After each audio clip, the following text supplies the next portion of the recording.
Pronto, gente, agora dando continuidade a essa segunda parte, a gente tem os inibidores seletivos da recaptação da serotonina e da norepinefrina. Eles geralmente são a segunda classe de medicamentos psiquiátricos que mais são usados, né? Em primeiro lugar, geralmente sempre vem, né?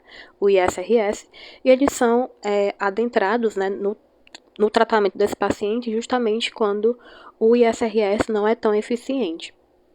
Então, qual o mecanismo de ação básico dele, né? Justamente bloquear a recaptação da serotonina. E além da serotonina, a gente também insere a noradrenalina. Então, ele tem um perfil de atuação bem semelhante àquilo que eu expliquei no vídeo anterior do ISRS, né? Que é justamente aumentar a disponibilidade dessas estruturas para combater o quadro depressivo. E para além disso, além dessa aplicação psiquiátrica em si, é uma classe de medicamentos que geralmente tem uma atuação bem mais longa, bem mais ampla, melhor dizendo, né? Justamente porque ele vai atuar no alívio de dores crônicas. Então não é difícil vocês estarem estagiando, por exemplo, na reumatologia do HU, né, por exemplo, e encontrarem pacientes que vão usar medicações dessa classe, porque realmente são medicamentos bem efetivos para a dor crônica no geral, né? E eu separei aqui alguns medicamentos mais específicos para vocês terem uma noção geral, né, de como que eles vão atuar, algumas características gerais mesmo. Dois deles é a venlafaxina e a desvenlafaxina, em que o uso desse medicamento tem que ser muito cuidadoso justamente por conta do aumento da pressão arterial e da frequência cardíaca. Tem alguns efeitos adversos como náusea, disfunção sexual, cefaleia, tontura, insônia, sedação, constipação. Então, por exemplo, paciente idoso, será que é interessante eu recomendar tal medicação, sendo que o paciente idoso por si só já tem um risco maior de queda, né? Então, se são medicações que têm como efeito adverso causar tontura, será que é interessante essa recomendação? Então, é bom pensar a respeito disso, né? E eles também são inibidores da recaptação da norepinefrina em doses médias ou altas, e a desvenlafaxina, ela é recomendada para insuficiente hepático. Então ela tem esse ponto positivo, né? Já a duloxetina, ela pode causar também esse aumento da pressão arterial na frequência cardíaca. A duloxetina, o ponto muito interessante dela é que ela também é muito recomendada para dor neuropática, que envolve esse eixo da norepinefrina, né? Então, ele tem esse efeito bem pertinente de atuar em dores crônicas. Então, é um medicamento bem interessante. Porém, ele não é um medicamento recomendado, né, para paciente com disfunção hepática. Ele tem alguns efeitos adversos que são bem incômodos, como náusea, constipação, insônia, tontura, sonolência, sudoração. Então, quando você vai colher, vai ter contato com a história do seu paciente, né? É interessante você perceber questões como, é um paciente que está sonolento, é um paciente que se sente muito agitado, é um paciente que por si só já tem problemas no trato gastrointestinal. É aquela questão de você realmente fazer uma IOA, né, também muito bem delimitada, muito bem feita, para entender como que cada medicação vai se adequar ao contexto daquele paciente, né?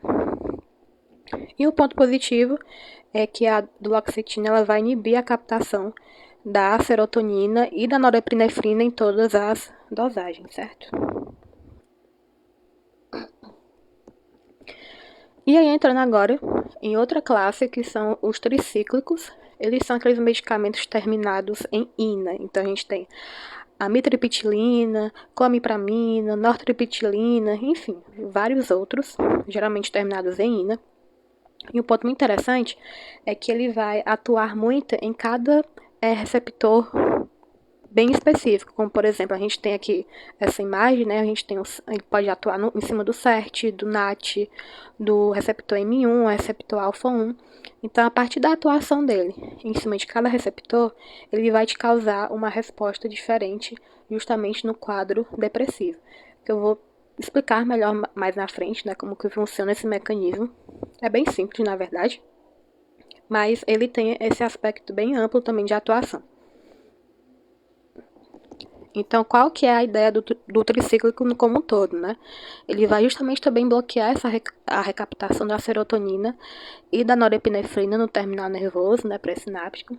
Ele é muito bem distribuído no organismo desse indivíduo, justamente por ter uma característica muito importante, que é eles serem lipofílicos, e eles apresentam uma melhora, esse paciente apresenta uma melhora após 2 anos, após 2 semanas de uso, né? E, além disso, ele também vai bloquear receptores, né, o 5-HTA2A, alfa-adrenérgico, histamínico e muscarínico. Então, a partir desse bloqueio de cada receptor, ele vai causar uma resposta diferente nesse indivíduo. Aí aqui eu trouxe essa imagem só para ilustrar mesmo como que isso pode acontecer. Aqui eu tenho uma parte inibidora, né, da recaptação da serotonina, que vai estar inserido, né, no CERT, que vai bloquear ele, justamente bloquear essa recaptação da serotonina, causando um efeito antidepressivo, né, essa melhora na depressão em si.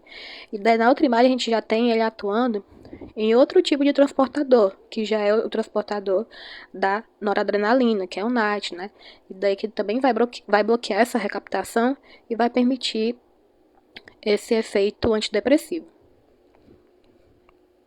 Aí aqui mais outra atuação dele, justamente no receptor 5-HT2A, que vai bloquear e também vai produzir não só essa melhora na depressão em si, mas uma melhora no sono também. Então, a partir de cada receptor que ele vai atuar, ele vai promover um determinado efeito no quadro clínico desse paciente.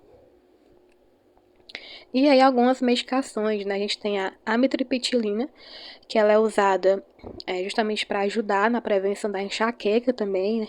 E tratar síndromes de dores crônicas, especialmente as idiopáticas.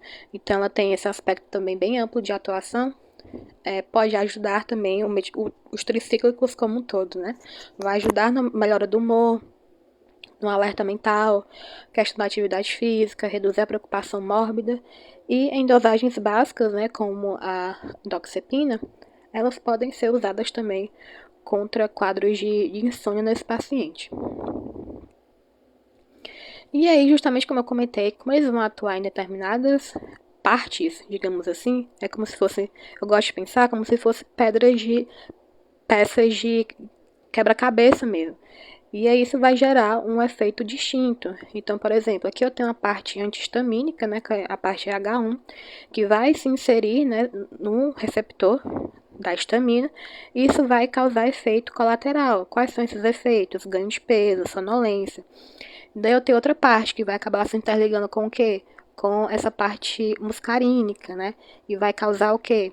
Justamente efeito como constipação intestinal, visão turva, boca seca e a sonolência como um todo, né? Outra parte também que ele vai acabar se relacionando, essa parte alfa-adrenérgica, que vai se inserir, né, no receptor alfa-1 adrenérgico, que vai causar efeitos como tontura, sonolência, redução da PA. Também é outra possibilidade. E aí aqui eu trouxe um quadro, né, resumindo, essa parte que é bem importante, então se atentem a isso, de como que o bloqueio de cada receptor desse, qual que vai ser a resposta que isso vai gerar no meu paciente. Então eu tenho bloqueio do receptor alfa-adrenérgico. O que ele pode causar? Pode causar uma hipotensão ortostática, tontura, taquicardia reflexa. O mais comum de causar esse efeito é a imipramina, então tenham isso em mente. E a nortriptilina, ela é um pouco menos provável de causar, certo?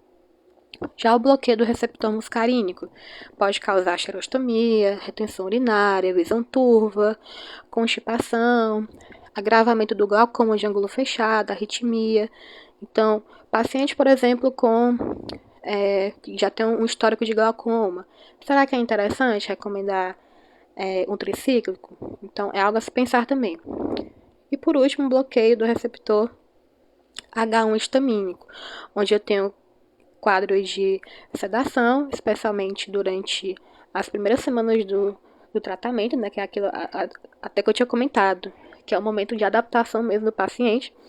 Pode ocorrer também aumento de massa corporal, então pacientes obesos, como é que vai se dar esse manejo desse paciente com o tricíclico, né? Questão de hiperplasia prostática benigna também, epilepsia, arritmia pré-existente, algo que deve ser investigado também.